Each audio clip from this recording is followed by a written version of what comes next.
नाज़रीन अस्सलाम वालेकुम। सियासत टीवी में आप सबका इस्तकबाल है। मैं मोहम्मद सिद्दीक़ और मेरे साथी सज्जाद इस्लाम। नाज़रीन, जैसा कि आप जानते हैं, ख़बर ख्याल हमारा खुसूसी प्रोग्राम होता है जिसमें हम अहम न्यूज़, अहम ट्रेंडिंग न्यूज़, ब्रेकिंग न्यूज़ लेते हैं और उस पर बात करते हैं। तो आइए चलते हैं, इसी तरह की कुछ टॉपिक्स लेकर जिस पर बात करेंगे। सबसे पहले हम चलते हैं, जैसा कि आप जानते हैं कि रिसेंटली LAC पर लद्दाख में हमारी फ़ौज और चाइना की फ़ौज इन्हें अपनी जो मुक़ामात है उससे पीछे हट गई है। इन्हें डिसएंगेजमेंट उसमें हुआ है और इसका सेहरा वज़ीर-ए-आज़म अपने सर लेते हैं और राजनाथ सिंह भी बहुत तारीफ़ करते हैं कि हमारे फ़ौजियों की कि ये बहुत बड़ा जो है ना एक स्टेप लिए हैं। क्या वाकई से चाइना का ख़तरा टल गया है? इस पर बात करेंगे जो है ना। और दूसरी है कि बार बार यानी ख़ास तौर पर BJP और वज़ीर-ए-आज़म कहते हैं कि हम बहुत जल्दी UCC यानी यूनिफॉर्म सिविल कोड मुल्क में नाफिज कर देंगे। और दूसरी बात ये है कि इसके साथ साथ वन नेशन वन इलेक्शन की वो बात भी करते हैं और कहते हैं कि इससे काफ़ी फ़ायदे हैं जाना। तो हम इन पे बात करेंगे। तो सबसे पहले चलते हैं, जैसा कि आप जानते हैं इसी हफ्ते line of actual control LAC Ladakh पे इंडियन फ़ौज और चाइना की फ़ौज यानी वहाँ से हट के अपने अपने मुकामात पे चले गई है। यानी जो असल जो ख़तरा वो मौजूद था अब वो ख़त्म हुआ है, टाइमिंग इनका कहना है। तो अब ये वाकई जो है ना डिसएंगेजमेंट जो हुआ है मिलिट्री का LAC के हट के, क्या वाकई चाइना की नीयत ठीक है या नहीं है और इससे हमको कितना फ़ायदा होने वाला है? और फिर व्हाट अबाउट अभी जो यानी हिस्सों पे कब्ज़ा किया हुआ है चाइना, क्या वो खाली कर देगा? यानी अब मज़ीद इसमें क्या प्रोग्रेस हो सकता है? ठीक है, बहुत अच्छी बात है कि दोनों महाज़ों की फ़ौजें पीछे हट जाएंगी और हट चुकी हैं, लेकिन अब आगे देखिए के नेक्स्ट प्रोसेस क्या है? यानी चाइना के अज़ाइम तो बताते हैं कि वो मज़ीद इलाक़ों पे कब्ज़ा करने के लिए जा रहा है जाना। तो सज्जाद साहब ये काफ़ी दिनों से ये क्रेडिट भी ले रहे हैं। ठीक है, राजनाथ सिंह भी कहते हैं, वज़ीर-ए-आज़म भी कहते हैं कि LAC पर हमारी जो फ़ौजें हैं, चाइना की फ़ौजें अपने मुकाम से बिल्कुल जो टेंशन के जो माहौल था उससे बिल्कुल दूर हट गई हैं। तो लेकिन व्हाट अबाउट जो चाइना कब्ज़ा करा हुआ है हमारे इलाक़ों पे, फिर उसका जी क्या होगा चाइना? यकीनन देखिए, ये सबसे बड़ा मसला तो यही है। आपको याद होगा कि वादी गुलवान में जब चीन के सिपाहियों और हिंदुस्तानी सिपाहियों जी में जो है लड़ाई हुई थी, तो उस लड़ाई के बाद से हिंद और चीन के माबेन सरहदी जो तनाव था वो अपनी इंतहा पे पहुंच गया जी था। उसके बाद से मुसलसल ये खबरें आ रही थी कि चीन जो है जी LAC के इलाकों में जो ख़ास तौर पे जो है लद्दाख के इलाके जी हैं, जी उन इलाकों में जो है पेशकदमी कर रहा है, जी सड़कें बना रहा है, जी इमारतें बना रहा है, फ़ौजी कैंप बना रहा है, जी अपना साजो सामान वहाँ पे मुंतकिल कर रहा है, जी सामान हरब तक वो मुंतकिल करने लगा है जी और उसने बाज़ाब्ता वहाँ तामीराती काम शुरू कर दिए जी हैं। ये जी खबरें आ रही थी बिल्कुल और ये सारे तामीराती काम जो है, ये खबरें भी आ रही थी कि उसने हिंदुस्तानी इलाकों में जो है जी शुरू कर रखे हैं। बिल्कुल यहाँ तक कि राहुल गांधी ने तो यहाँ तक कह दिया था, आम इलेक्शन से पहले राहुल गांधी ने लद्दाख का दौरा किया था। जी जी तो लद्दाख का दौरा करने के बाद राहुल गांधी ने कहा था कि दिल्ली जितने इलाके पे, जी सूबाए दिल्ली जितना बड़ा है, जी जो दिल्ली का जो जी रियासत है, सूबा जी कहिए जी आप उसको, मरकज़ के, वो दिल्ली शहर और दिल्ली का सूबा जितना बड़ा है, जी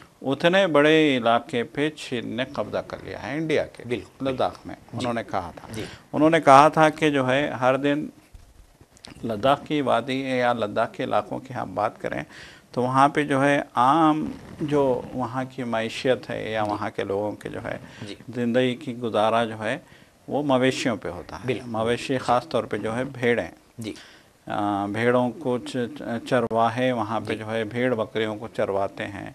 उनसे जो है दूध का इस्तेमाल भी, गोश्त का इस्तेमाल भी, फिर उसके जो है सबसे अहम बात यह है जी कि ऊन का इस्तेमाल। बिल्कुल बिल्कुल चूँकि वो सरतरीन इलाके हैं तो जी वहाँ जो है चमड़े से बने, जी ख़ास तौर पे जो है भेड़ बकरियों की जो है अशिया चमड़े जो से है जी बनी अशिया, या फिर हम जैकेट कह लें या फिर जो है कोट कह लें या फिर ओवर कोट कह लें, जी तो उनका वहाँ पे भी इस्तेमाल होता है और वो जो है दुनिया के दीगर इलाकों में भी वो भेजते हैं। उनका पेशा है, बिल्कुल उनका ज़रिया आमदनी है। तो उसके लिए वो लोग भेड़ बकरियां न सिर्फ पालते हैं बल्कि सुबह उनकी ड्यूटी होती है कि सुबह वो अपनी भेड़ बकरियों को लेके जी चरवाने के लिए निकल जाते हैं जी जी वादी में, दूर दूर तक, नदियों के किनारे, तालाबों के किनारे, जहाँ जहाँ भी चरागाहें हैं, जी जहाँ जहाँ से जानवरों को घास फूस मिलती है जी। तो उनको जो है वो चरवाने के लिए निकल जाते हैं। वहाँ का जो है सिस्टम है ये हम देखेंगे लद्दाख से लेके कश्मीर के इलाकों में भी जितने सरहदी इलाके हैं ये सरतरीन जो सरहदी इलाके हैं वहाँ पे बाज़ाब्ता जो है कम्युनिटी है कबायली जो है कबायली जो है वो बाज़ाब्ता जो है ये भेड़ बकरियों का पालन करते हैं, उनको पालते हैं और फिर उनका जो है ज़रिया माश है। तो बहरहाल बोलने की बात ये है कि वो हर सुबह वो जो है वादियों में निकलते थे अपनी बकरियों को लेकर चराने के लिए। वो जो है वो जो मतलब एक जो बरसाती नाले गुजरते थे या फिर जहाँ तालाब थे या फिर जहाँ पानी के ज़खायर थे उन इलाकों में जाते थे जिससे उनके जानवरों को खाना भी मिल जाता, पानी भी मिल जाता। तो एक दिन ये हुआ कि जब वो निकले अपने जो है बकरियां भेड़ बकरियों को चराने के लिए तो चीनियों ने उन्हें रोक दिया और कहा कि ये इलाका अब तुम्हारा नहीं रहा, अब तुम यहाँ से निकलो। उनका ये बोलना था कि कई किलोमीटर तकरीबन 40 किलोमीटर 40 मुरब्बा किलोमीटर के इलाके में वो लोग आगे आ गए थे। उनका कहना था कि रोज़ सुबह हम निकलते थे, उन इलाकों में चरवाते थे अपने जानवरों को, फिर शाम में हम लौट आते थे। लेकिन सुबह जब हम निकले तो हमको चीनी फौजियों ने रोक दिया और कहा कि आप यहाँ नहीं आएंगे आप, जिससे चरवाहे परेशान हो गए क्योंकि उनके लिए जानवरों के चारे का इंतज़ाम उन्हीं इलाकों में था, वो दरखेज़ इलाके थे। तो चूँकि वो बर्फ़ानी इलाके हैं तो बर्फ़ानी इलाकों में दरकेजी और घास फूस का मिलना एक बहुत बड़ा मसला होता है। तो घास फूस के कुछ इलाके थे जहाँ पे जाते थे तो उस वक्त भी उन्होंने शिकायत की थी। राहुल गांधी ने भी कहा था कि मैंने उन चरवाहों से बात की है, उन्होंने कहा कि हमको चीनी सिपाहियों ने रोक दिया है। तो उसके बाद कशीदगी अपनी इंतहा को पहुँच गई थी। सबसे बड़ा अलमिया ये है इस सारी कहानी में कि मोदी सरकार इख्तिदार में थी लेकिन कभी उन्होंने इस हवाले से बात नहीं की, दावा नहीं किया। इस हवाले से कोई बात जो है निकल के सामने नहीं आई थी। तो अपोजिशन ख़ास तौर पे कांग्रेस का ये इल्ज़ाम था कि ये लोग छुपा रहे हैं, वो हमारी ज़मीनों में अंदर आते जा रहे हैं, हमारी लाखों एकड़ ज़मीन उन्होंने कब्ज़ा कर ली है और ये लोग छुपा रहे हैं, इतनी बड़ी बात को छुपा रहे हैं। दिल्ली जितना इलाका उन्होंने कब्ज़ा कर लिया और ये लोग आवाम को गुमराह करना चाहते हैं। गांव के लोग परेशान हैं, लद्दाख के लोग परेशान हैं, लद्दाख के लोगों को जो है रातों की नींद हराम हो चुकी है, उनके सरों पर चीनी फौजी खड़े हैं, तो वो जाएँ तो जाएँ कहाँ, इस तरह की सूरत हाल हो गई है। तो बहरहाल देखिए जमूद का हाथ उठा, ये कोशिशें ये हो रही थी कि किसी ना किसी तरीके से उनको कन्विंस किया जाए इस मसले को हल करने के लिए। चीन तो खुलेआम कह रहा था कि ये इलाके हमारे हैं, लाइन ऑफ एक्चुअल कंट्रोल के जो इलाके हैं, ये एक्चुअल कंट्रोल के इलाके जो एक माहदे के तहत वो लाइन ऑफ एक्चुअल कंट्रोल बनी थी। बहुत पहले भी हिंदुस्तान चीन की जंग आपको याद ही होगी, चीन के साथ हिंदुस्तान की जंग हुई थी। उस जंग के बाद जो है जब तनाज़ा अपने इंतहा को पहुंचा था तो फिर आलमी ताकतें, अक़वाम मुत्तहिदा और फिर जो है दीगर ताकतें बीच में मुदाखलत के लिए आई थी। फिर वहाँ पे एक LOC बनाई गई थी, जैसे एक जो है LOC है हिंदुस्तान और पाकिस्तान के इलाकों को अलग करने के लिए लाइन ऑफ कंट्रोल है उसके बारे में भी तनाज़ात हैं।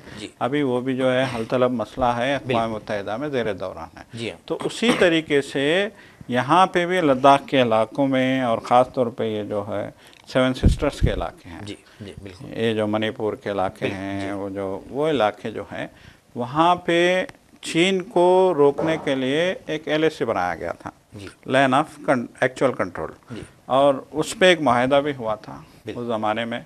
लेकिन अब जो है फिर से चीन ये दावे कर रहा था, यहाँ तक आपने भी खबर सुनी होगी कि जो है हिमाचल प्रदेश के अरुणाचल प्रदेश के कई इलाकों के नाम चीन ने बदल दिए हैं, कई गांवों के नाम बदल दिए हैं। चीन ने एक नया नक्शा जारी किया है चीन का। सच साहब बाज़ाब्ता सैटेलाइट पिक्चर में हम देख सकते हैं, बिल्कुल उसकी जो है ना छावनियां बल्कि बना दिया है, कंस्ट्रक्शन परमानेंट बनाया है वो जो है ना, लेकिन ये लोग डिनाई करते हैं, सड़कें बनाई हैं सरहद के पार, उसने अपनी एक आर्जी सरहद बनाई है।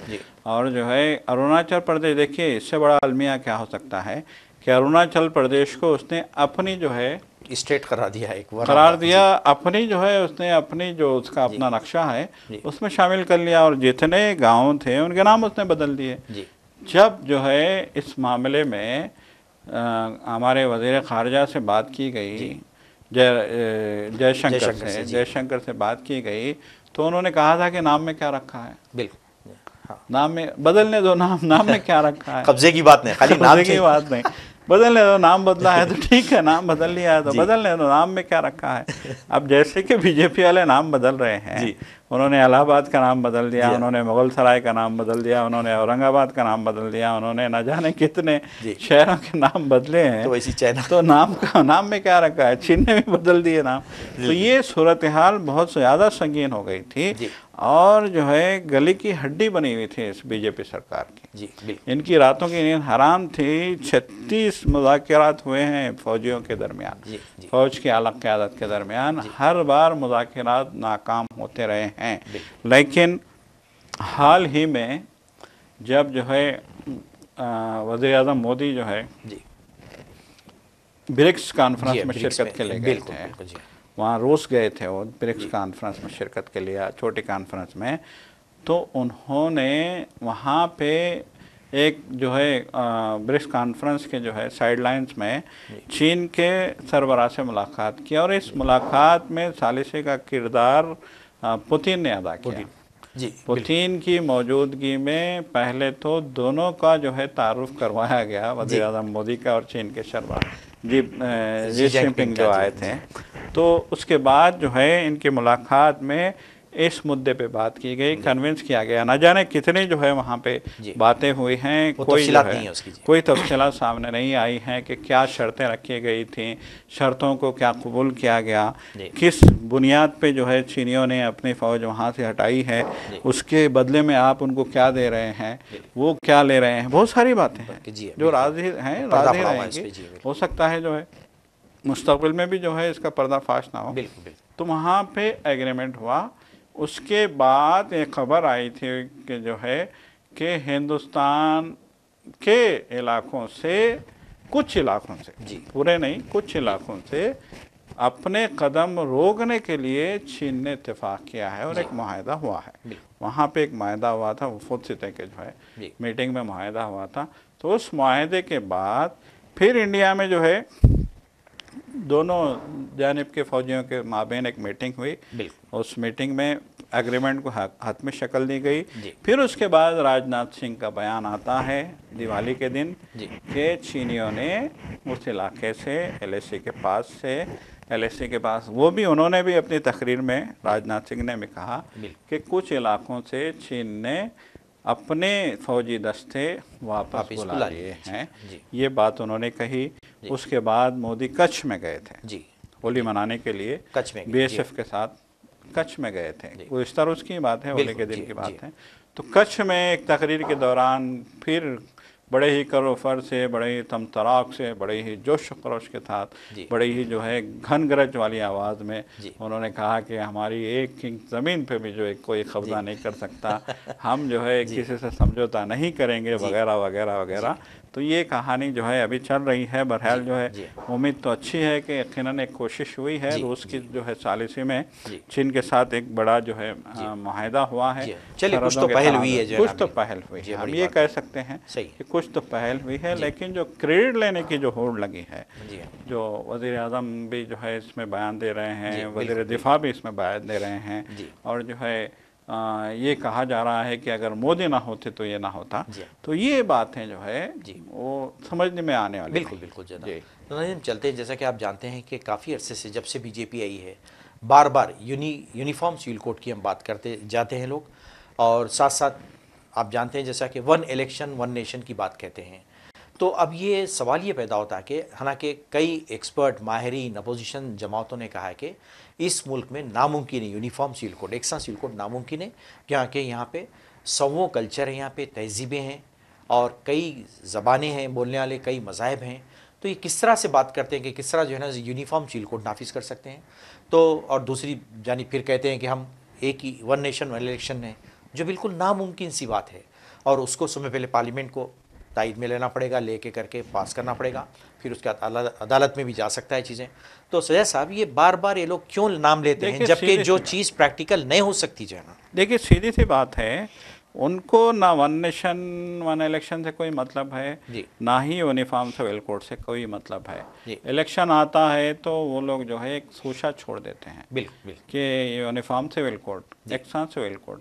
अब एक्सान सिविल कोड देखिए, बार बार कहा गया है कि हिंदुस्तान जो है मुख्तलिफ जो है ज़ातों का, मुख्तलिफ कबाइल का, मुख्तलिफ मज़ाहिब का, और ख़ुद हिंदू धर्म में भी इतनी पेचीदगियाँ हैं, इतने जो है उनके सिस्टम हैं, इतना जो है उनका, राजस्थान में जाएंगे तो अलग कानून है, मध्य प्रदेश में आप जाएंगे तो अलग कानून है, यूपी में आप जाएंगे तो अलग कानून है, पंजाब में आप जाएंगे तो अलग कानून है, आप उड़ीसा में जाएंगे तो वहाँ की दुनिया अलग है, यहाँ तमिलनाडु में आएंगे तो यहाँ की दुनिया अलग है, केरल में जाएंगे तो वहाँ की, हर जगह के अपने अपने रस्म व रिवाज हैं, अपना अपना जो है उनका तरीक़ाकार है, अपना अपना जीने का तरीका है। तो उसी हिसाब से हमारे जो आइन में गुंजाइशें फराहम की गई हैं और 70 साल से चला रहा है बहुत ही अमन और सुकून के साथ। बीजेपी को तो बस जो है एक मुद्दा चाहिए कि कैसे जो है मुसलमानों को बेचैन किया जाए। देखिए, यूनिफॉर्म सिविल कोड से उनको कुछ लेना देना नहीं है, बस इलेक्शन है।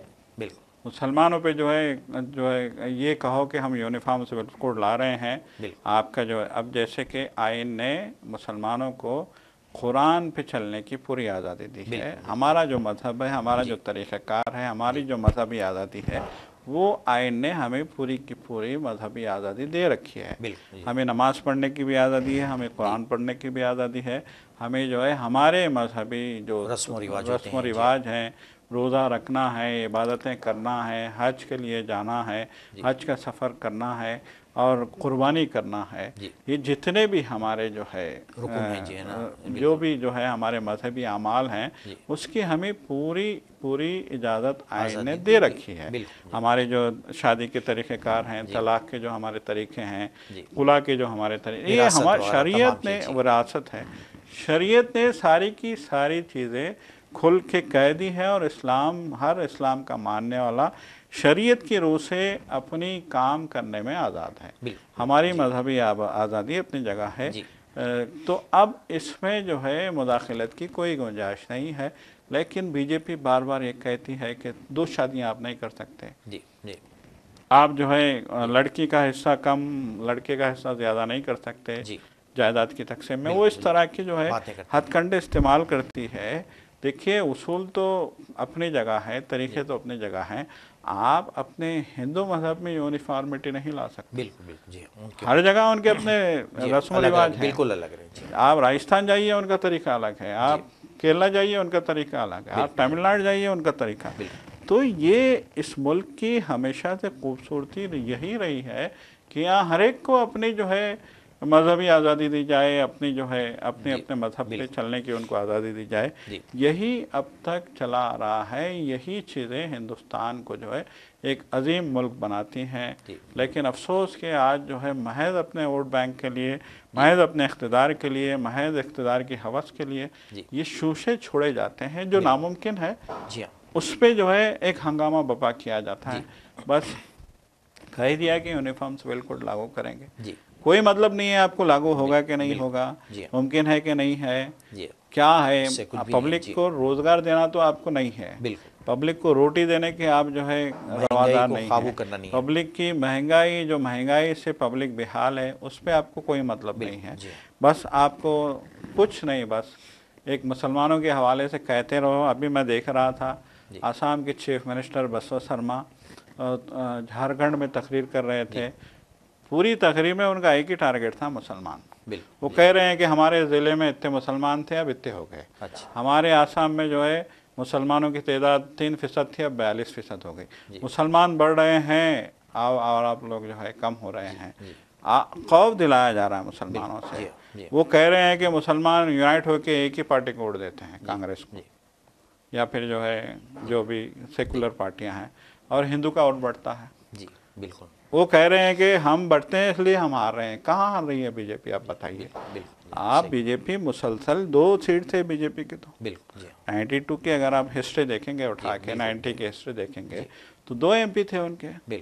आज जो है 340 सीटों के साथ, इससे पहले 240 सीटों के साथ आज जो इक़्तिदार में है, इससे पहले वो से ज़्यादा 303 सीटों के साथ इक़्तिदार में थे।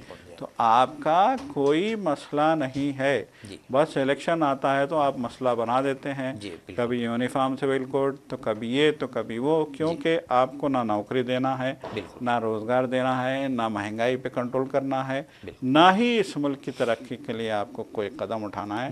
आपके सारे कदम जो हैं काम करने के वो तो बैरूनी सरमायाकारों के हिसाब से आप चलते हैं।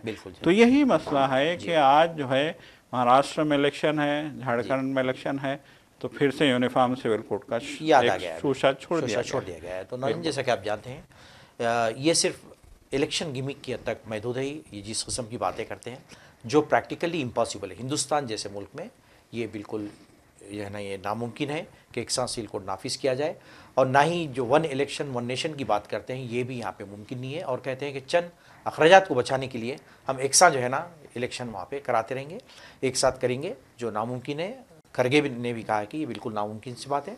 अगर ऐसा होता है तो उन्होंने कहा कि हम बिल्कुल कोर्ट में जाएंगे और लड़ेंगे इसके बारे में।